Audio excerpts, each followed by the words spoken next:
The movie opens in 8000 BC, northern Africa, where a tribe sleeps peacefully. Suddenly, a blinding light appears in the sky, jolting everyone awake. Panic erupts as the tribal people flee into the darkness. A mysterious object, a UFO, slowly descends, its force sending huts flying apart. Like in any movie, there's always one man who walks toward the danger trying to be cool instead of running away. He looks up at the UFO, and a burst of light slams into him as he shields his face. Giza, Egypt, 1928. At an archaeological excavation site, a local man excitedly welcomes the white visitors. He leads them to a discovery, a circular remnant from the past. The German archaeologists are clearly pleased. A young girl examines one of the excavated trinkets. The local man then leads them to a massive disc-like structure. Made of metal, it is being hoisted upright by many men using ropes. At the base of the disc, a few stones are removed, revealing what looks like a fossil, shaped like a jackal wearing a uniform. Catherine, the little girl from the excavation site, is now an old woman. She attends a conference where archaeologist Daniel Jackson is giving a talk. Daniel passionately presents his findings that the accepted theory about the 4th dynasty pharaohs having built the Great Pyramid is false. Colonel Weiss discovered Quarryman's inscriptions within the pyramid. Well, his discovery was a fraud. The academics challenge him, as his ideas not only suggest a new way to think about the pyramids, but also question their entire life's work. Catherine watches with curiosity as Daniel tries to convince them, but he is mocked for his claims. I don't have any idea who built them. One by one, the academics stand up and leave, with Daniel standing in an empty hall, helpless and confused. Is there a lunch or something? Daniel walks toward the building's exit. A military officer approaches him and asks him to speak with someone waiting inside a car. It's Catherine. She offers him a job working for the military. What kind of a job? Translation. Ancient Egyptian hieroglyphs. Daniel is unsure, but Catherine assures him this is his one chance to prove his research right and escape the financial crisis he's currently in. Two military officers visit a suburban home. A woman opens the door and lets them in. They ask if they can speak to her husband. You can try. Colonel O'Neill is sitting in his son's room, holding a gun and looking dejected. The officers speak with him and tell him they are from General West's office and that he is required to rejoin immediately. How'd he get like that? His kid died. Accidentally shot himself. A car drives along a winding road and enters a secret military installation in Crete Mountain, Colorado. It's Daniel. Allergies. He is escorted 28 floors beneath the surface into a secret facility, a former nuclear missile silo now converted into a secret research center. Barbara and Gary, two researchers, meet with him. As they enter a room, Daniel is in awe of the massive circular artifact that was recovered when Catherine was a young girl in 1928. I've never seen anything like this. Of course you haven't. As Gary explains that there are 2 lines of hieroglyphs along the artifact, Daniel notices a blackboard where partial translations have been done and starts correcting them, much to everyone's dismay. Who the hell translated this? I did. He corrects it to read, "Million years into the sky, Ra, sun god sealed and buried for all time." So up door to heaven is Stargate. As Daniel wonders why the military is interested in a 5,000-year-old relic, Colonel O'Neill walks in and tells them he is taking over. Barbara tells Daniel they found something else underneath the artifact, but Colonel O'Neill quickly shuts her down, saying that information is classified. This information has become classified. Catherine then demands an explanation from Colonel O'Neill, since she was given full autonomy to conduct her research on the artifact. Why are you here? Why did they bring you? I'm here in case you succeed. 2 weeks pass, and Daniel is frustrated and exhausted that all his efforts have been in vain and that he has not been able to figure out anything about the artifact. He goes to get some water for the coffee pot when he notices something in the newspaper the guard is reading. He quickly rushes to his desk, marks the Orion constellation on the newspaper, and confirms that it is the same symbol on the artifact. A large military convoy arrives at the facility. Daniel enters a meeting room with some documents where he meets General West. He hands them drawings and explains that the symbols on the artifact they were trying to decipher are actually star constellations. He says there are 7 symbols, and that in 3-dimensional space, 6 points are needed to determine the destination's location, with the 7th point acting as the origin. Gary interrupts, saying there are only 6 symbols on the cartouche, but Daniel shows him the 7th symbol. He did it. No, that symbol isn't anywhere on the device. Well, what device?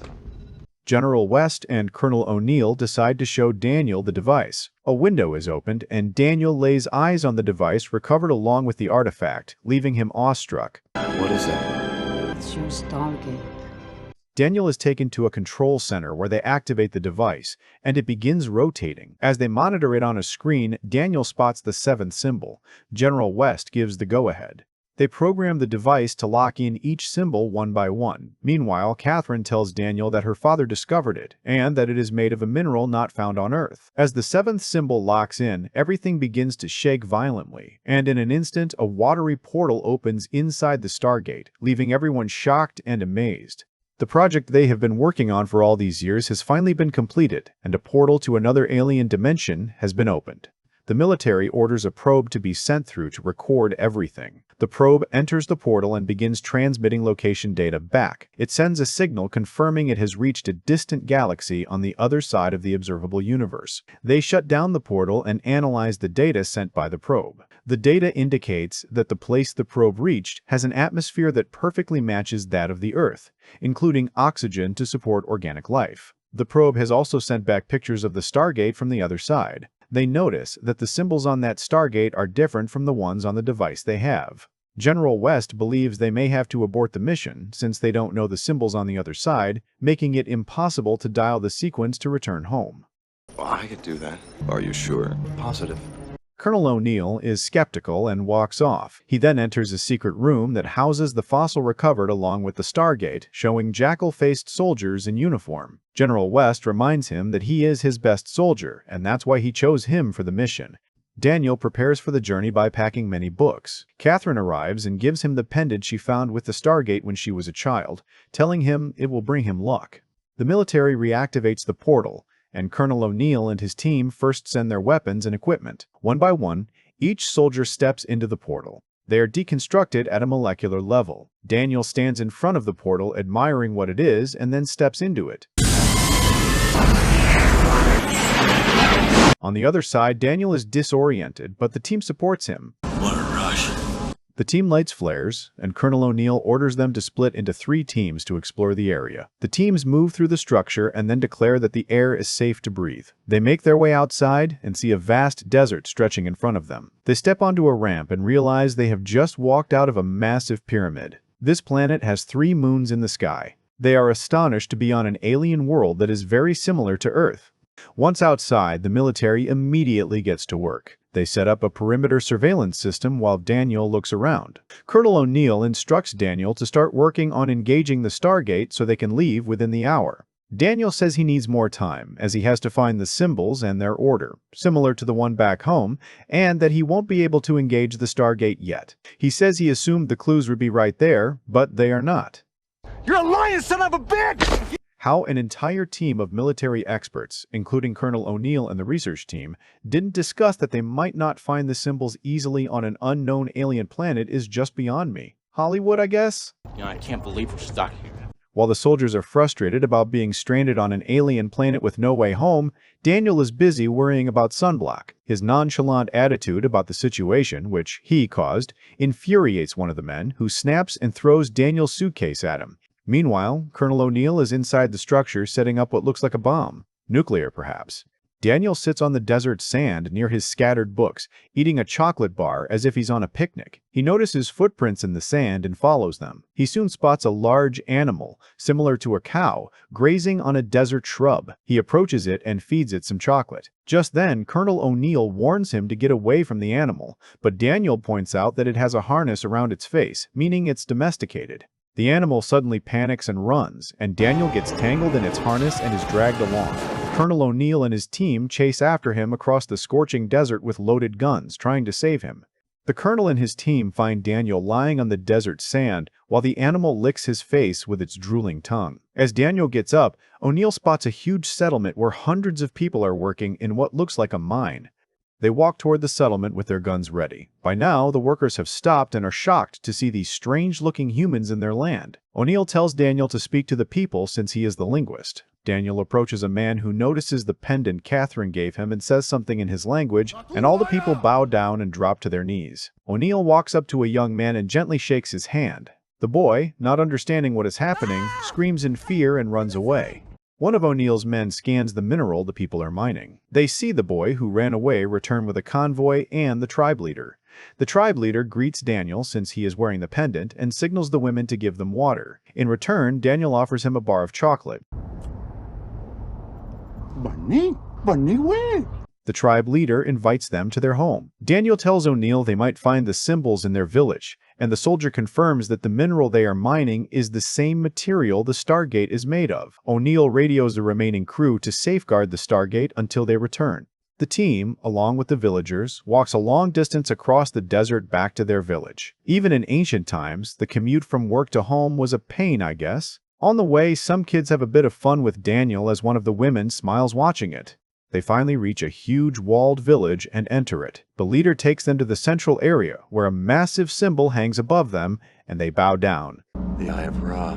It's the Egyptian sun god. They think he sent us here. Suddenly, an alarm sounds and everyone starts leaving. O'Neill and his men realize they are unable to reach their team via radio and see the villagers closing the main doors. A massive sandstorm has reached the team near the pyramid. Thinking the villagers are trying to kidnap them, O'Neill and his men grab a few villagers and fire warning shots. The young boy, Skara, calmly requests O'Neill to follow him and shows him the incoming storm. Realizing their mistake, the team apologizes to the villagers. Sorry. Later that night, a huge festivity is taking place in the village. Daniel and the others are treated like gods because the villagers believe they were sent by their god, Ra, since Daniel is wearing the pendant. They offer a strange, armadillo-like creature as food. O'Neill and Kowalski are skeptical, but Daniel takes a bite and tells them it tastes like chicken. Meanwhile, the team at the pyramid gathers all their equipment and makes it inside the pyramid as the sandstorm rages outside. O'Neill tells Daniel to speak to the leader, Kasuf, about the symbols. Daniel walks over to Kasuf and draws the Eye of Ra in the sand, but Kasuf immediately wipes it away and stops the exchange. What the hell's going on? It seemed like writing is forbidden. He gestures to a few people, and a group of women comes and takes Daniel away. The women wash Daniel's feet, comb his hair, and basically give him a spa-like treatment. Daniel thanks them, and they all leave. Smell like a yak. Kasuf's daughter, Shaori, enters the room and starts undressing. Daniel is surprised and immediately asks her to put her clothes back on and takes her outside. But Kasuf and his men are standing outside, looking disappointed. He feels Daniel did not like his daughter and that he has failed in pleasing him. Seeing this, Daniel walks back into the room. I'm Daniel. Sorry. Daniel draws a picture of a pyramid to show Shaori that they came from the pyramid. She looks frightened. As Daniel stands up, unsure what to do next, she draws the symbol of Ra above the pyramid. Daniel asks if she knows the symbol, and she says yes. Back at the pyramid, the team is still discussing how to get back to Earth. Suddenly, they hear a loud noise, and the ground starts to shake. A massive pyramid-shaped spacecraft begins descending onto the pyramid the military team is inside. It draws electricity from the pyramid and slowly settles on top of it, as if the pyramid was built for it exactly. The team is petrified by what's happening. The lights inside the spacecraft power on, as if it is recharging using the pyramid as an energy source. Suddenly, the soldiers start being taken out one by one. Finally, the attacker is revealed. A jackal-like humanoid, exactly like the fossil found in Egypt. Skara is amazed watching how easily O'Neill creates fire using his lighter. Seeing this, O'Neill gives him the lighter. Skara picks up a cigarette and tries to mimic O'Neill's posture in smoking. Skara then tries to grab O'Neill's gun, but O'Neill shouts at him as it triggers memories of his late son. Skara runs away. Shaori takes Daniel to a hidden part of the village where he finds many of the symbols. He begins learning the names of the symbols. Neda. Naturu. Skara proudly shows the lighter O'Neill gave him to his friends, while O'Neill is worried that they haven't heard back from the team at the pyramid. O'Neill walks over to Skara and his friends and tries to ask where Daniel is by making gestures, copying Daniel's actions and expressions. Skara finally understands and takes Daniel's jacket, letting the animal sniff it so it can track Daniel. O'Neill finds Daniel inside some ruins, studying the symbols with Shari. Daniel tells O'Neill that the paintings depict the story of an advanced being, Ra, who was dying and was the last of his kind. He traveled across many galaxies and found Earth, which had abundant life and primitive creatures. He realized that with his technology, he could use a human body and live indefinitely. 8,000 years ago, he abducted a young boy in Egypt, transferred himself into the boy's body, and declared himself God and ruler. He used the Stargate to bring workers from Earth to this planet to mine the minerals that are the building blocks of his technology, and he uses that technology to maintain eternal life. Sometime later, a rebellion took place on Earth, and the Stargate was buried. To ensure a similar uprising would not happen on this planet, Ra outlawed reading and writing. Ra outlawed reading and writing. Kowalski shows Daniel a massive stone tablet that has inscriptions of the symbols, but the seventh symbol has worn away, and Daniel cannot figure it out. I can't make it work without the seventh symbol. O'Neill and the men walk back to the pyramid with Skara and his friends following them. They are shocked to see the spacecraft engulfing the pyramid. What the hell is that? They run inside the pyramid and find bullet shells, indicating there was a fight. Skara and his friends watch through an opening in the wall. Ra's guards take out 2 of O'Neill's men. O'Neill heads to where he had kept the bomb but finds the case empty. Through an opening, a set of rings descends and a guard appears inside them. He and the other guards capture O'Neill and Daniel and transport them inside Ra's ship. They notice that the guard uses the stone on his hand to control the ring-shaped transporter. Inside Ra's court, the guards force O'Neill and Daniel to kneel. The doors open, and Ra appears with a group of children and sits on his throne. His guards bring the bomb, and he confirms to O'Neill that he knows O'Neill planned to destroy him. It's a bomb, isn't it? What'd you come here for? Ra reveals his true form, and his guards follow by kneeling. O'Neill takes down one of the guards and tries to attack Ra, but the children surround Ra, and O'Neill is overpowered. In the fight, Daniel gets shot by one of the guards and dies. Ra looks at him and sees the pendant with his symbol on it. O'Neill is then thrown into a tank with his fellow soldiers. 2 jets fly out of the spacecraft and head toward the village. Skara and his friends hide under the tents set up by O'Neill's team. The villagers sound the alarm and start running. The alien jets fire multiple shots at the villagers, ending some and destroying parts of the village before returning to the spacecraft. Skara runs back into the village and is devastated to see the destruction. Daniel wakes up gasping for breath inside a cryo-chamber-like device as he comes back to life. He checks the wounds he sustained earlier and finds they are completely healed. He walks through the ship and finds Ra preparing himself after a bath. Ra tells Daniel that human bodies are very easy to repair and heal, which is why he chose them. He also tells him that they should never have opened the Stargate, and that now he will send the nuclear bomb to Earth along with some of the minerals, which will make the bomb 100 times more devastating. Daniel asks why, and Ra replies that he created human civilization, and that he will now destroy it as they have advanced enough to harness the power of the atom. Ra tells Daniel that he must finish O'Neill and his team, or Ra will end Daniel himself. Skara tells Shari that Ra has planned a public execution. She replies that Daniel told her the history of their people and how Ra enslaved them, and that they must fight to gain their freedom. The next day, the people of the village gather near the pyramid where O'Neill and his men are being held hostage. Ra takes his seat on the throne. Daniel walks out, and one of the guards hands him their weapon, telling him to execute O'Neill and his men. Daniel spots Skara in the crowd holding O'Neill's gun. Daniel suddenly turns and fires at Ra, and Skara and his friends join in. The guards begin firing at the people. The guards continue firing as Daniel, O'Neill, and his team escape along with the villagers. They go through an intense dust storm and find a place to rest. Everyone is thrilled about their small victory when O'Neill snatches the guns from the villagers and looks frustrated. Kowalski is confused, as he believes the villagers did a great job. Why don't you tell him about the bomb? O'Neill reveals that his orders were to destroy the Stargate using the bomb once Daniel and the team returned to Earth. It was a one-way mission for him. Later, as O'Neill is sitting alone, Daniel comes in and tells him that just because he lost his son does not mean he should give up on life, especially when everyone else is fighting to survive. Ra is furious with his guards for losing O'Neill and Daniel. He puts on a special device and punishes one of the guards. The next day, Daniel spots Skara drawing the symbol of their victory, the pyramid and the 3 moons. Daniel realizes that this is the 7th symbol they need to activate the Stargate and return home.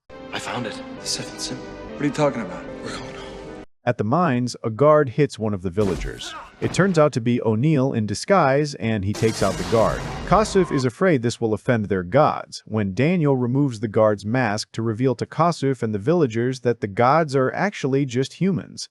As the villagers' caravan approaches the pyramid, Ra orders his guards to place the nuclear bomb near the Stargate so it can be sent to Earth. The villagers carry supplies and enter the pyramid. The guards check each villager one by one and realize O'Neill and Daniel are among them. O'Neill and Daniel take out the guards one by one.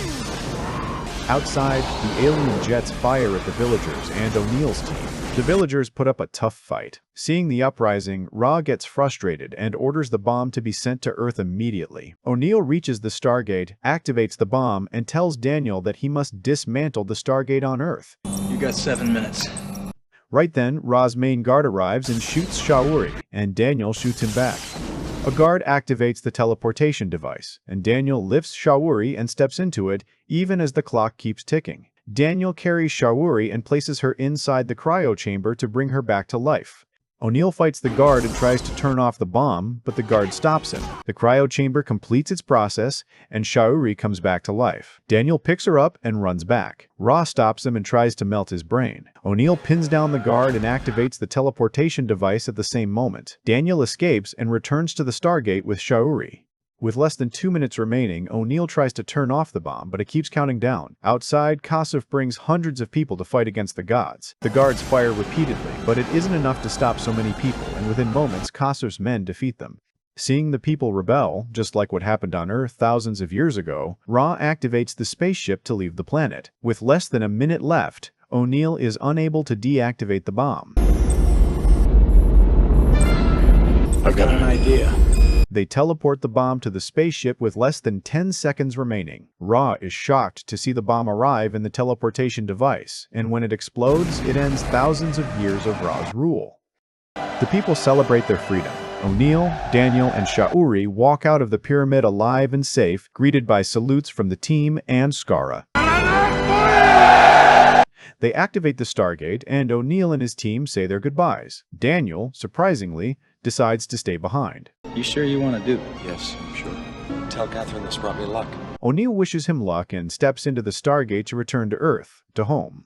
If you enjoyed this recap, please like the video, share it with someone, and subscribe to the channel for more stories like this.